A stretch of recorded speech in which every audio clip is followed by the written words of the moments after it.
추운 날씨에도 불구하고 이렇게 그림에 대한 예술에 대한 이해의 폭을 넓히기 위해서 함께 해서 굉장히 고맙습니다. 저번 시간은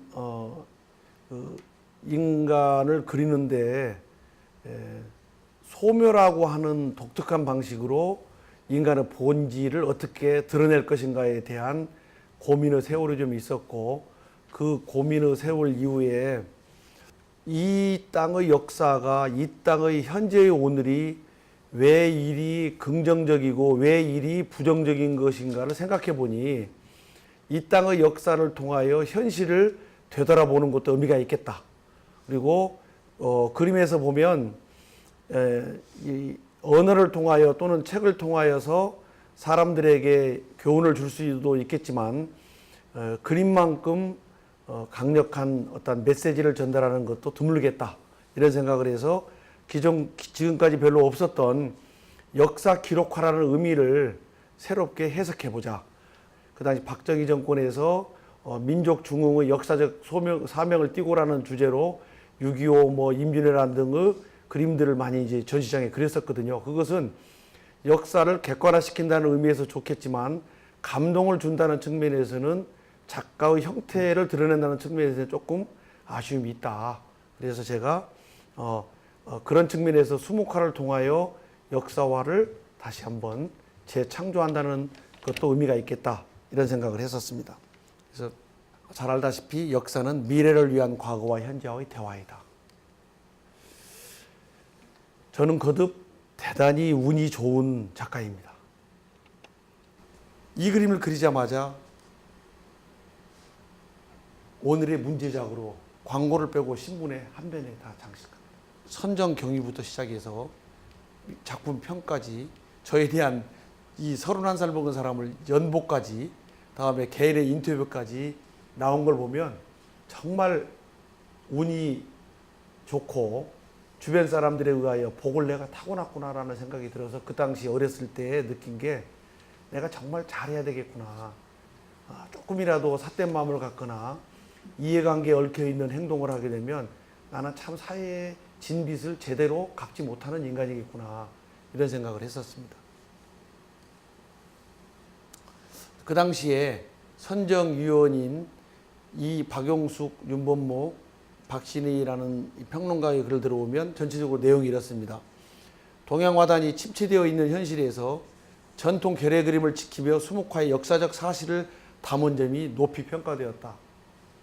수목산수화가 오늘의 그림으로 남는 또 하나의 방법이 김호석에게 제시되는 것이다. 그러면서 전체적으로 지금까지 그렸던 아파트와 도시 풍경과 수목소묘에서 보고 있는 그러한 장점과 한계를 또 다른 차원에서 역사적인 큰 줄기로 끌고 들어가면서 사람들에게 많은 감개적 요소를 주고 있다라고 하는 평이고, 일단은 제 인터뷰 내용에 보면 저는 그때 정말 어린 나이에 건방지게도 체험이 곧 그림이다.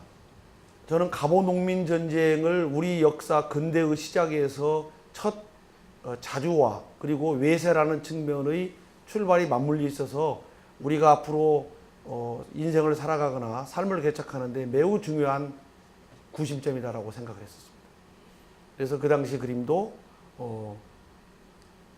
이렇게 그 말목장터로 고부로부터 전주 입성까지의 그림을 그렸고, 평론가가 말한 것처럼 이 속에 있는 작은 사람들이 마치 전체 위로부터 밑에까지 활자를 읽는 것처럼 그렇게 해보자. 그리고 우리가 향을 피거나 어떤 기원을 할 때는 대부분 하늘로 향하고 하늘에 올리는 거거든요.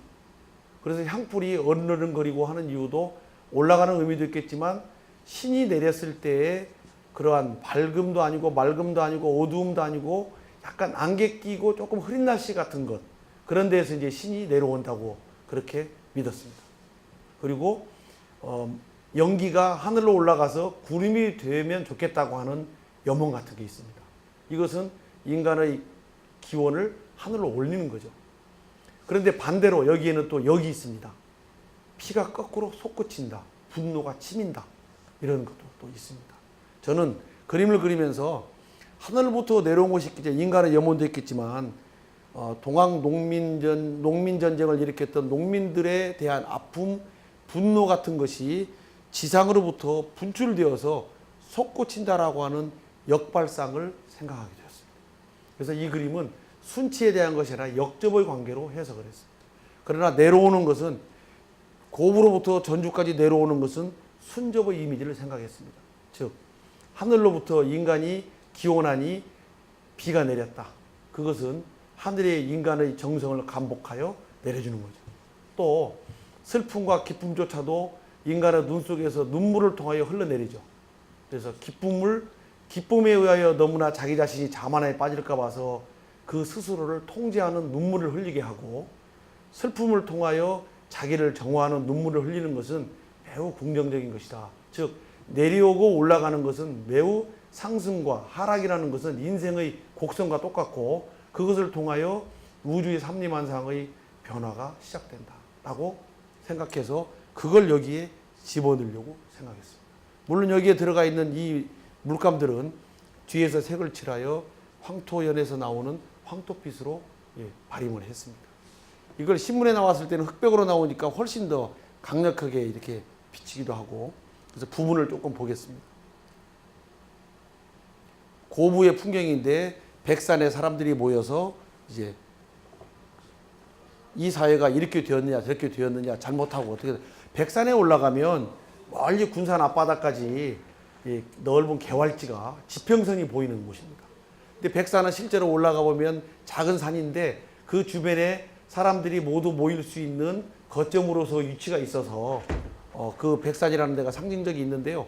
백산 뒷부분은 자본주의 사회가 이렇게 무서운지 상징적으로 민족의 기치를 올렸던 이 산은 뒷부분에서 화강암을 캐가지고 산이 반절 정도 반토막이 났습니다. 그리고 중간 부분을 보면은 황토연에서나 볼 수 있는 그러한 그냥 개관되어 있는 논 속에, 논에서 사람들이 깃발을 들고 모이고 있는 장면들, 하단 부분에서는 전주성에 선비들이 또는 유생들이 또는 농민군들이 모여서 있는 걸 자세히 많이 그린 것보다도 검은 먹빛을 통하여 스며들고 있는, 모여드는 어떠한 치윤, 스며드는 그러한 느낌들을 한꺼번에 추상적인 부분까지도 포함하여 그려보려고 했습니다.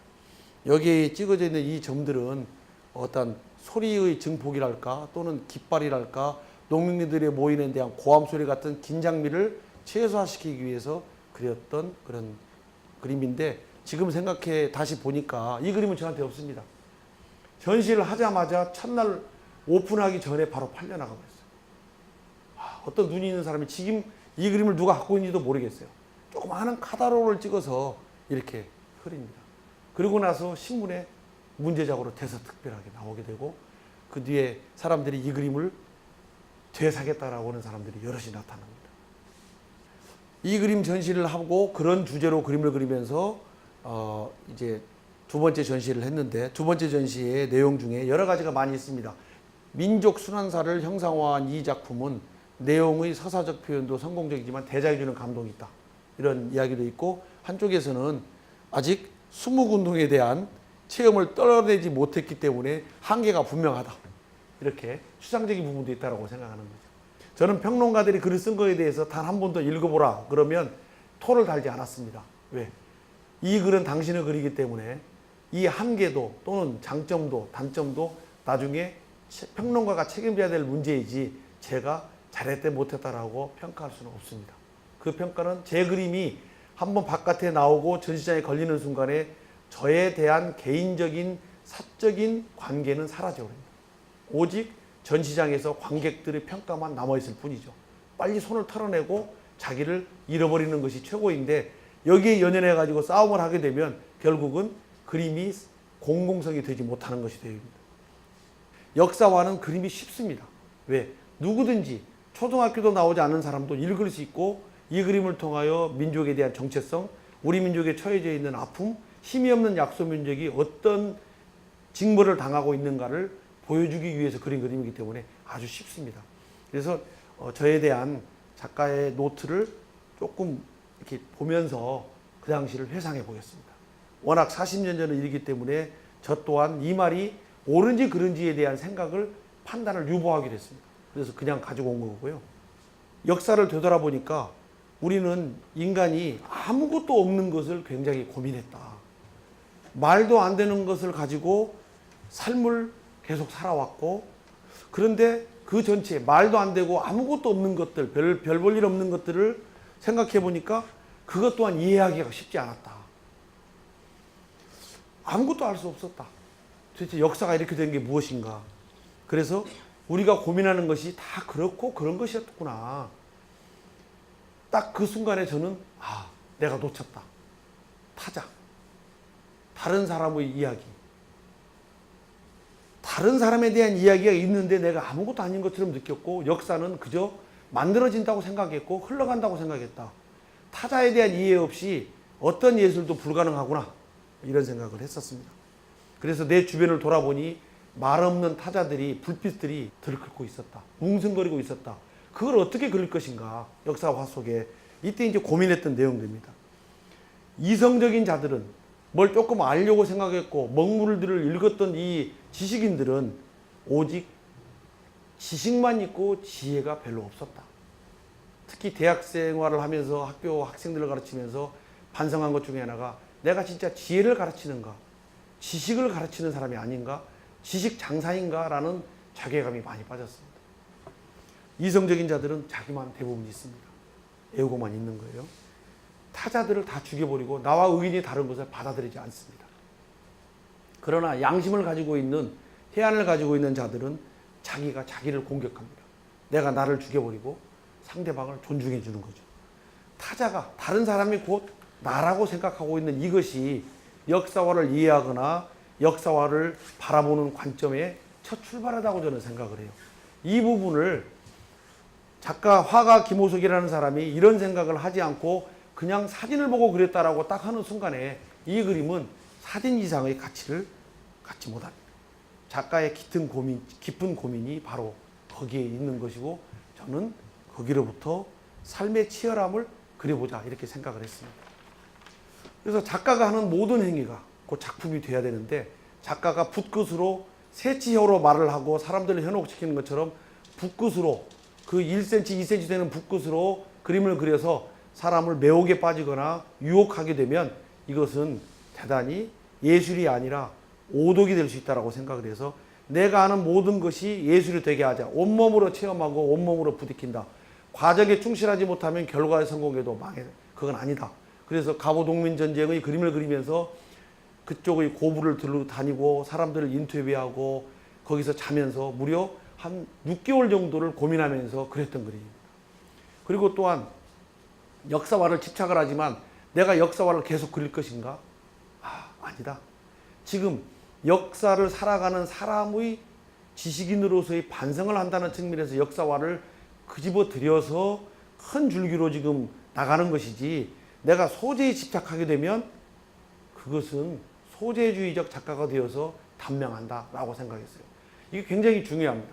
어느 특정한 소재 하나만 물고 늘어졌을 때 그 사람은 거기에서 도사가 될지 모르지만, 그것이 펼쳐져서 폭넓은 어떠한 자양분이나 폭넓은 사람들의 호응을 받기는, 공유를 하기는 매우 어려운 거죠. 그리고 또 하나, 어느 순간에 제가 느낀 게, 책을 보지 말자.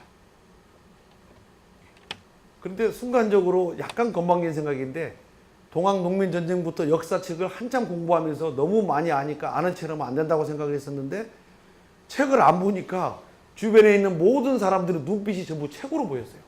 그래서 만나서 이 얘기해보면, 살아있는 역사의 교과서, 90세 먹은 노인분을 만나서 어떻게 일제시대를 관통했는지, 어떤 어려움이 있는지, 그리고 친일적인 사람을 만나서 왜 친일을 했는지를 물어보게 되니까 그 속에서 모든 책을 보지 않으니 교과서에 모든 책들이 다 되었다는 생각이 들죠. 그래서 인간에 대해서 고민을 시작했어요. 그래서 고민하다 보니까 자기를 되돌아본다.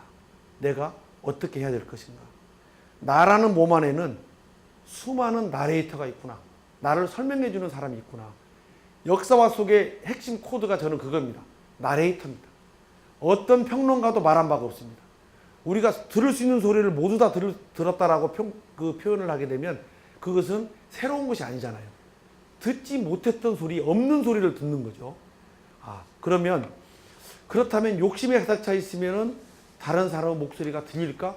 절대 들리지 않는다. 초창기에 아까 말씀드린 것처럼. 그러면 이 작품 속에서 어때야 소리가 들리는가? 의미를 완전히 비우는 것. 그래야 소리가 들립니다. 그런데 비우다 보니까 수많은 존재들이 소리를 내면서 이걸 그려달라 저걸 그려달라고 막 말을 걸기 시작했고, 그런 나머지 저는 나레이트에 대해 생각을 하게 됐어요. 나는 나레이트를 통해서 그림을 그려가는데, 즉 해설하는 사람이잖아요. 이 그림을 한번 보면 이렇습니다. 조선을 상징하고 있는 달과 해, 임금을 상징합니다. 그리고 조선을 상징하는 큰 소나무가 있습니다. 소나무의 주변에는 임금의 상스러운 자연의 우주의 변화들이 그려져 있어요. 이건 제 그림이 아니라 궁중에 그려져 있는 그림. 이 앞에는 임금의 자리가 있죠. 근데 그 자리에 누가 앉아 있습니까?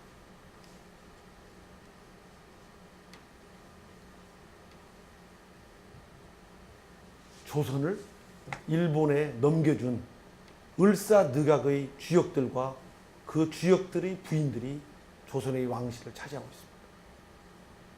역사는 이렇게 때에 따라서 잘못 오도되거나 자기가 힘이 없을 때에 모든 국가의 상징도 송두리째 넘어가 버리게 되고, 죄 없는 남자를 만났다는 죄 하나 때문에 여성들이 그 앞에서 기념 촬영을 하면서 조선 총독의 부인과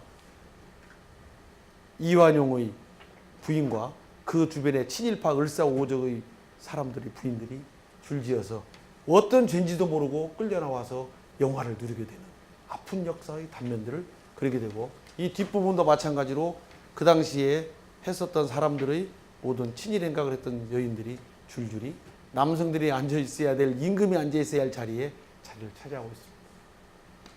아픈 거죠. 그 아픈 역사를 한번 보여보고 싶은 거예요. 근데 이 나레이터는 어떻게 하냐면, 그래, 나는 너희들이 말하는 울사늑약을 했었던 사람의 부인이야. 그런데 내가 생각해 보니 이 사람은 어떤 일을 조약을 할 때 우리 남편은 알았는데 그 자리에 가지 않고 말하지 않았어. 그래도 조선이라는 나라를 잘 살게 하기 위해서 피할 수 없는 것은 일본을 어떻게 교화시켜서 이 조선 땅에서 우리 국민들을 잘 살게 하는 것인가를 고민했어서라고 궤변을 늘어놓을지 모르지만 그 사람들의 의견이 있을 거라고요. 이게 역사는 승자의 역사이기 때문에 패자는 철저하게 묻혀버리고, 잘못된 사람들의 말들은 마치 해서는 안 될 말로 다 묶여버리는데, 사실은 드러내는 것, 그것이 저는 나레이터라고 생각을 했습니다. 이것은 답이 없어요. 그림을 해석하는 코드일 뿐이에요. 그리고 비어져 있는 이런 줄줄 흐르고 있는 이것은 아까 처음에 말씀드렸던 모든 것을 하늘로부터 비가 내리듯 씻겨 내려가면서 아픈 상흔의 역사들을 씻어내자. 그래서 이 공간과 공간 사이에서 어떤 목소리들이, 곡소리가 또는 조선의 독립에 대한 이야기가 오는지를 한번 보자. 씻겨 내려가면 오욕의 역사가 씻겨 내려가겠죠. 그리고 새로운 또 다른 조선 독립의 역사가 생겨날 것이다라고 믿고 있고, 그런 그림을 그렸던 것이죠. 그래서 제 그림에서 이 나레이트를 해석하는 것이 매우 중요하다라고 저는 생각합니다. 주제를 세워서 이야기하면서 그림을 그리는 것을 일단 멈추고 유예시킨다고 생각했고, 유예는 그리다 말아버립니다. 그거 왜냐? 해석은 독자한테 하기 위해서요. 그래서 나레이터가 중요한 의미를 갖고, 나레이터가 이 얘기를 걸어오게 만들게 했다. 이게 이제 저 생각이었고, 그러다 보면 의미는 비워지고 의미는 채워지게, 그래서 여기에 반대가 나오게, 조선의 앞잡이가, 일본의 앞잡이가 다시 조선의 독립으로, 조선의 완성으로 바뀌는 과정을 역접시켜버리자고 생각했어요. 부분입니다. 사진을 보고 그랬기 때문에 그렇게 인물에 대한 정밀도가 없지만, 이걸 보는 순간에 이 사람은 이 사람이다라고 느낄 정도 됩니다. 이 부분에 소나무와 태양인데, 근데 거꾸로 이렇게 위에서 흘러내리는 것만이 아니라 거꾸로 흘러서 태양을 이제 거슬러 가고 있는 것이 아픈, 있을 수 없는 조선이라는 나라의 운명이라고 저는 생각을 했습니다. 그러면서 몇 작품을 더 그리는데요. 이 작품들은 국립현대미술관에서 전시했던 작품들입니다.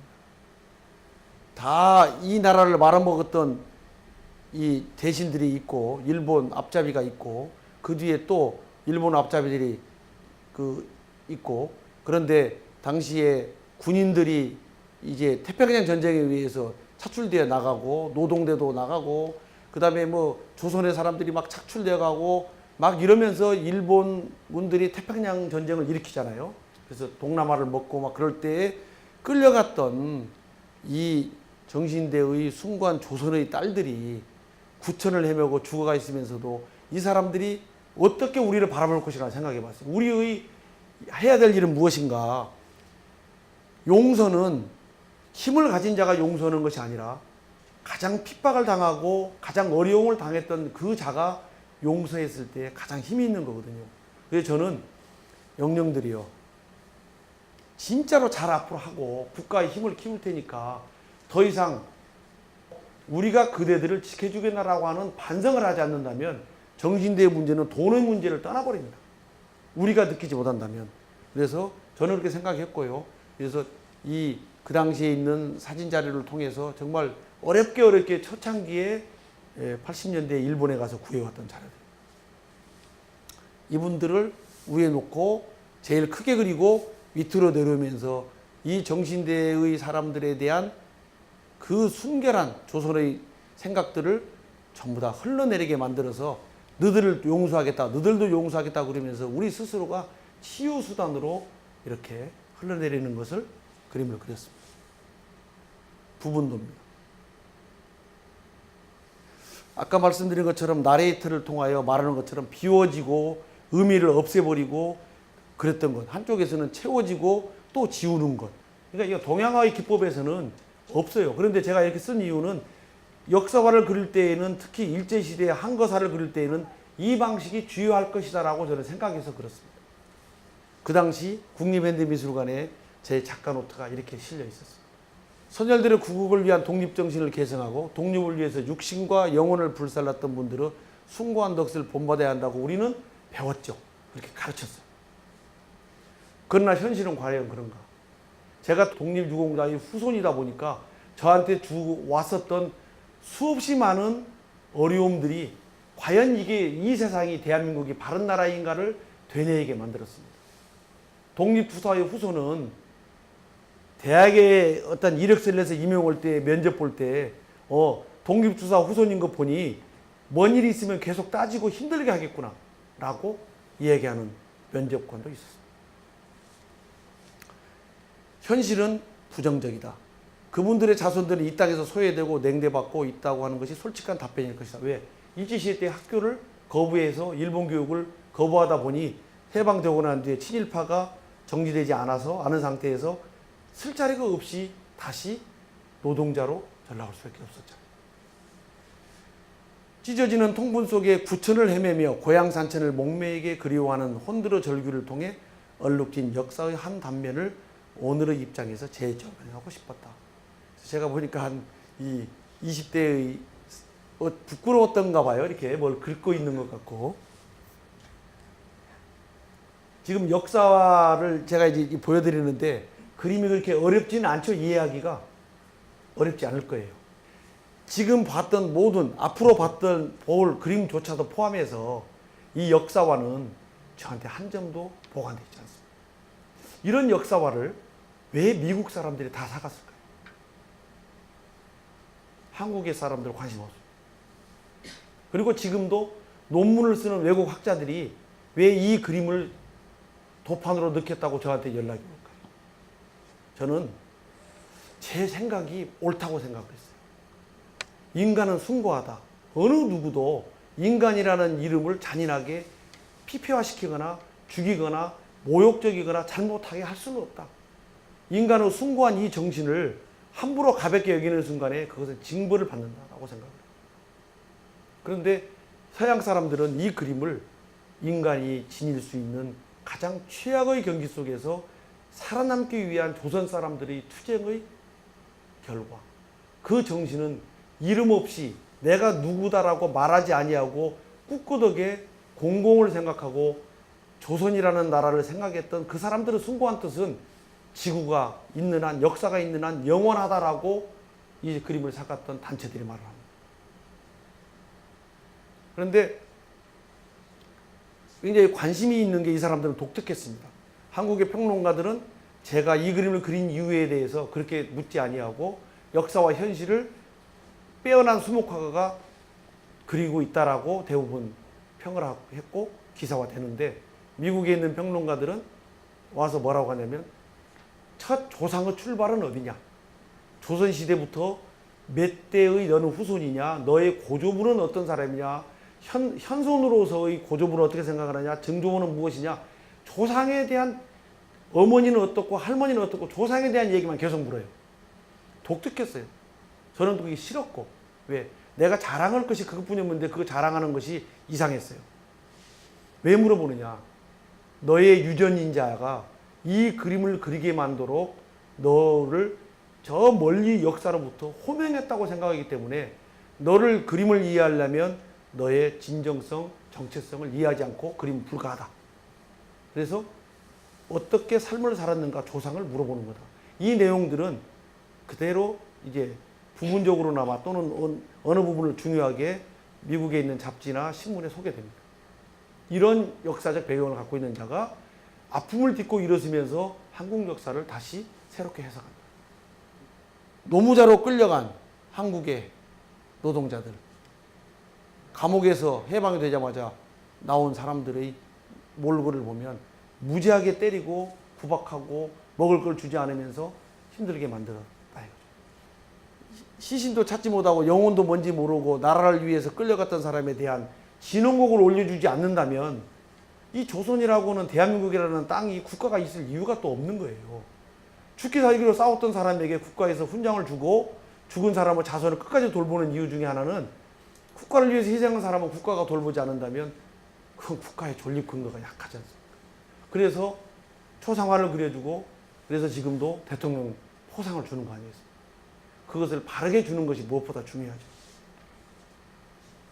이 사람들이 이제 구천을 헤매는데 철저하게 씻어내지만 지금 현재 살아있는 우리들이 이 모든 것을 발로 밟으면서 꽃상회를 태워서 저쪽 멀리 정말 당신의 뜻을 위로를 해줘야겠다는 생각을 하고, 그런 뜻이 없으니 저라도 이제 그림을 그려서 위로해 줬던 것입니다. 부분도 제가 이거 상상으로 못 그립니다. 그리지 못합니다. 이런 걸 그리게 되는 이유는 대학을 다니면서 제가 느꼈던 결심이 몇 가지가 있었는데, 첫 번째, 조선의 된장 냄새를 그리겠다라고 생각을 했었어요. 가장 조선적인 것이 일제에 의하여 회절되고 훼손되고 없어진 것을 되찾겠다. 그리고 이 땅이 얼마나 아름답고 이 땅을 어떻게 지켰는지를 발로 걸어다니면서 직접 눈으로 확인하겠다. 그 세월이 대학 1, 2, 3, 4년 동안이었습니다. 4년 동안 다니면서 스케치하고 사진 찍고 했던 것들이 그림 그리면서 모두 다 싹 송두리째 저한테 나오는 거죠. 이것이 대학 1, 2, 3, 4년 다니면서 이러한 광경, 산 비탈을 60도 이상 가파른 것을 상해를 밀고 올라가는 모습을 통해서 저는 감동받았어요. 뒤집어 엎어서 죽을지도 모르는데 여성, 남성이 막 땅바닥을 기어서 그걸 이제 그 매장하기 위해서 올라가더라고요. 지금까지 이러한 감동적으로 눈물을 흘리면서 제가 봤던 그 상해의, 꽃상해의 흔적은 단 한 번도 본 적이 없어요. 네. 모두 다 기어가면서 이 상해로 산으로 밀고 올라갔습니다. 근데 그게 이 사람을 그리게 만들었다는 거죠. 이또 히로부미를 통하여 조선의 왕족은 일본으로 끌려가고 그쪽에서 다시 일본군이 됩니다.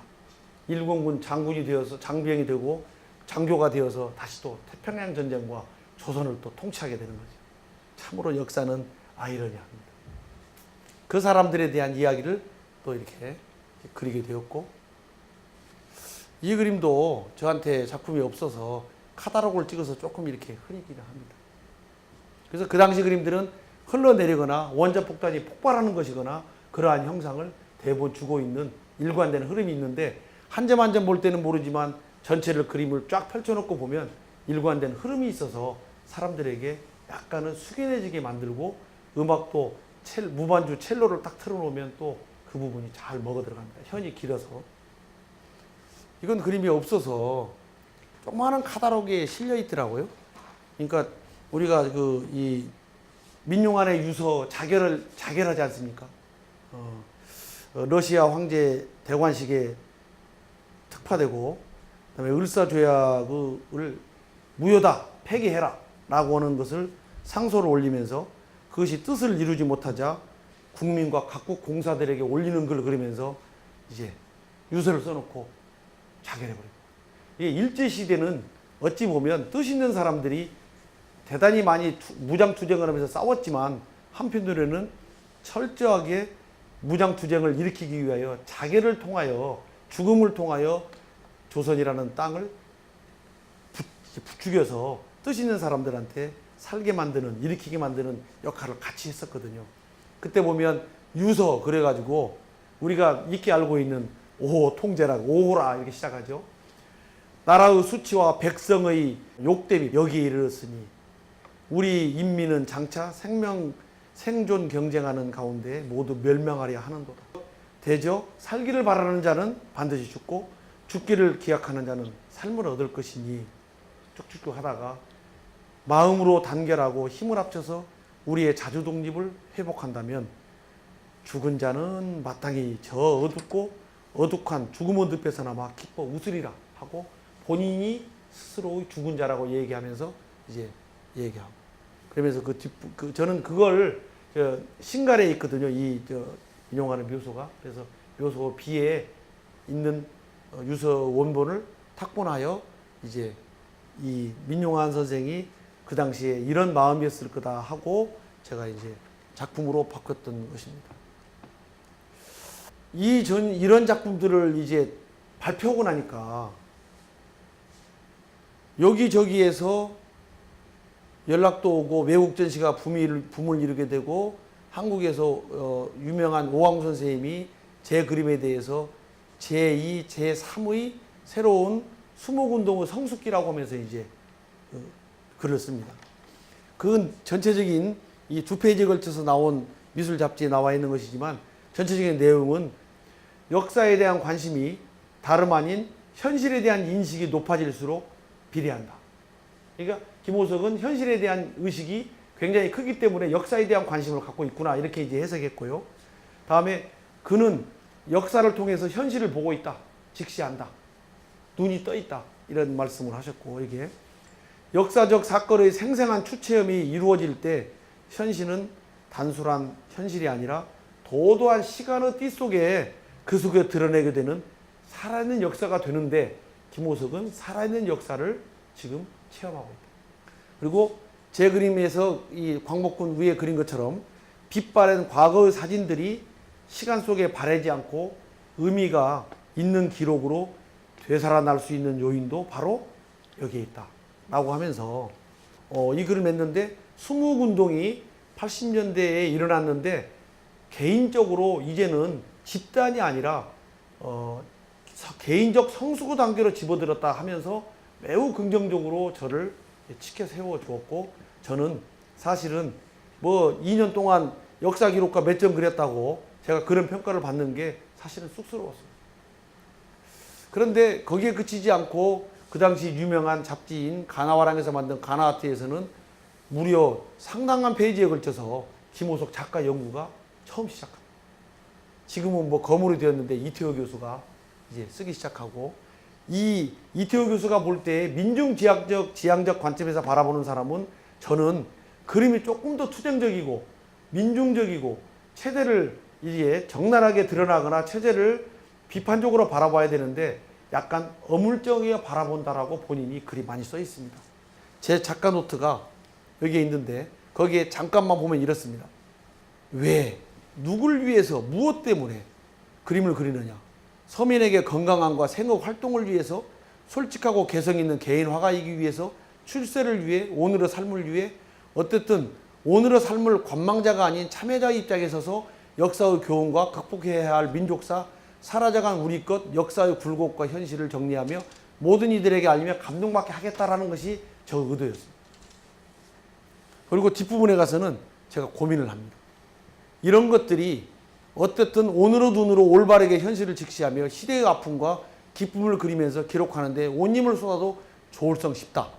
또다시 화가로서 해야 할 임무에 대한 철저한 자기 물음이 강하게 나를 지배한다. 이념의 확립이 그리도 중요할까? 머리가 복잡하다.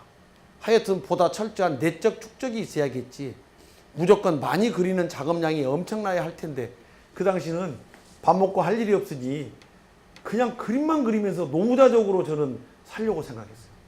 그래서 보통 사람이 8시간 일하면 철저하게 8시간 일해야 된다고 저는 생각을 했습니다.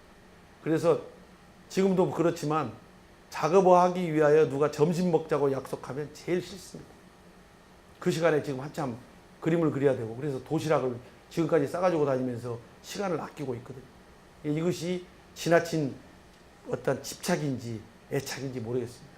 그래서 중간중간 빼먹었습니다. 이렇게 작가에 대한 연구가 시작되면서 끝부분에 조국 현실과 같이하는 방향으로 김호석이 바람직하게 자신을 개조시킬 것으로 앞으로 믿는다. 지금은 너무 부족하다. 첫째, 너무나 민중지향적이지 않고 너무 얘는 선비지향적으로 계급만 갖고 있다. 적당하게 추상적으로 애매모호하게 먹물통에 발 박히고 있어서 적당히 형식 실험도 하고 있다. 그림은 그냥 몸이 건조한 것이 좋겠지만 형식의 때에 따라서 좌지우지하는 것처럼 다를 수도 있습니다. 그래서 이 글들이 작가 노트로 되었다는 것을 보여드리기 위해서 그런 거고요.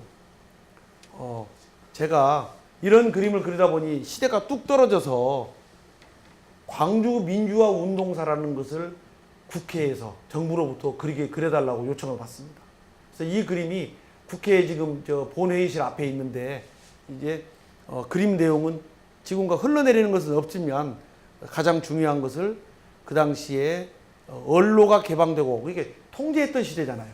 다 기사 쓰면은 전부 다 고쳐버리고 못 내게 만들었던 시대에 광주 분수대에 모여서 사람들과 함께 항상 저녁에 촛불을 켜놓고 이 얘기하고 뭐 이런 것들이 첫 출발은 부마 사태로부터 그 다음에 국회의장을 국회의사당에 들어가지 못하도록 그 당시 계엄군이 쫓아내는 것부터 그래서 서울을 보며 와서 비상계엄 해제라고 하는 많은 젊은이들의 피가 흘려서 그리고 광주에서 부마 사태 때 박살을 내버렸던 이 군부들이 아주 피박살을 냈거든요. 굉장히 힘들게. 그러니까 요것들은 이제 공수부대들이 가서 학생들을 때려잡으면 금방 도망가고 없어지는구나라고 해서 실천합니다. 근데 그게 실패했죠. 그리고 이들이 저항하에서 무기를 들고 싸우기 시작하고 시민군이라는 이름으로 대동세상을 이루는 며칠간의 항쟁이 있었습니다. 핵심은 제가 그리려고 하는 핵심은 숨겨놓았지만 다른 그림이 완성되지만 동물보다도 더 취급을 함부로 해서 동물 잡는 것보다도 더 못하게 만든 인간을 죽여버리는 일들.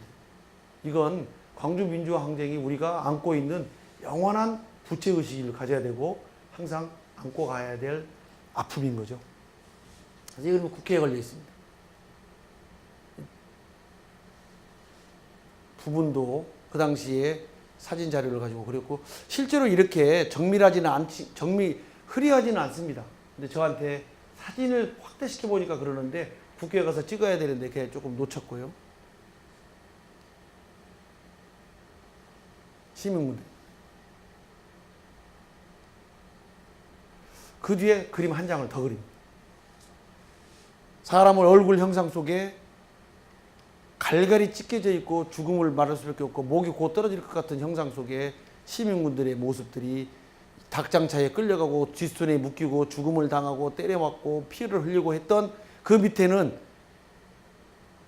계엄군들이 공수부대 요원들이 일반 옷으로 바꿔 입으면서 무자백에 폭행하고 조준 사격을 하고 그래서 죽였던 사람들. 그것을 뚫고 일어서는 위대한 승리. 죽을지 알면서도 싸웠던 그 정신을 그리고자 했던 부분입니다.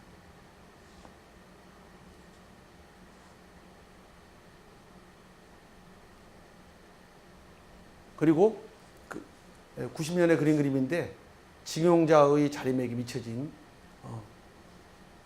자기 아버지께서 자기 어머니께서 국가의 힘이 없는 국가의 부름을 받아서 일제의 징용이 되었고 다 죽어버렸는데 그분들에게 해준 것은 길거리에 있는 어떤 그 가판대 그런데 그것조차도 무자비하게 짓밟아버리고 다 갈아엎어버려요. 명동에서 그랬고 길거리에서 그랬습니다. 살고 그거 하나 팔아서 살고자 노력하는 사람에게 도시를 청결히하고 정리한다는 이름으로 그 당시에 실제로 이랬습니다. 팔고 있는 징용자 후손들이 할머니들이 옷을 홀랑 벗어버리고 나를 차라리 죽여라. 이 외마디는 결국은 닭장차에 끌려가는 것으로 끝나버립니다. 그게 우리나라의 역사였습니다. 여기까지 역사화에 저한테 남아있는 자료를 보여드렸는데요. 제가 생각할 때 저를 많이 알렸고 그리고 그림도 한 장도 없이 전부 다 사갔던 이 그림이 정말 나에게 그 아픔이었던 이 그림이 왜 그렇게 외국에서 뉴욕타임즈에 나오고 또는 뉴욕에 있는 잡지에 미국에 있는 잡지에 또는 외국에 있는 사람들이 인용하면서 칭송할까? 그것은 예술의 본질이라는 것은 상징도 메타포도 은유도 그 다음 문제라고 생각이 들어요. 예술의 본질은 치열함. 작가가 얼마만큼 작품에 온몸으로 치열하게 거기에 헌신했고 투신했고 죽을 생각을 하고 작품 속에 나의 영혼을 밀어 넣는가에 대한 문제입니다. 그렇게 해도 될까 말까 하는데 왼발 적시고 오른발 적시고 조금 될까 이거 될까 저거 될까 해서 일이 되지 않습니다. 죽기 살기로 해도 안 되는 것이 되겠습니까? 그냥 외나무 다리 건너다가 떨어져 죽어버리면 어쩔 수 없이 운명이라고 생각하고 걸어가야죠. 그것이 옳다고 느끼면 관통해야 되는 거죠. 작가는 그래야 됩니다.